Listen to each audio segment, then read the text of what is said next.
Hello বন্ধুরা, welcome back to my channel. দেখতে দেখতে এসেই গেল 2024 সালের ডিসেম্বর মাস।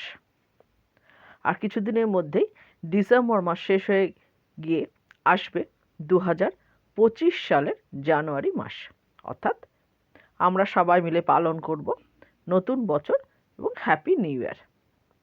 কিন্তু আমরা কি জানি যে এই যে জানুয়ারি মাস আসছে সেটি কার নামানুসারে এই জানুয়ারি মাসের নামকরণ করা হয়েছে?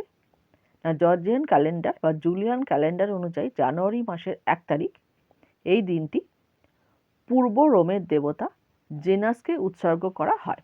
তিনি প্রধানত বছর শুরুর দেবতা। এছাড়া তাকে জানুয়ারি বলেও ডাকা হয়। বর্তমান সময়ে এই পৃথিবীর সকল স্বাধীন রাষ্ট্রে এই দিনটিকে সরকারি ছুটি ঘোষণা করা হয় এবং এই জানুয়ারি প্রথম দিনটিকে পৃথিবীর প্রতিটি মানুষ হ্যাপি নিউ ইয়ার বলে উদযাপন করে থাকেন।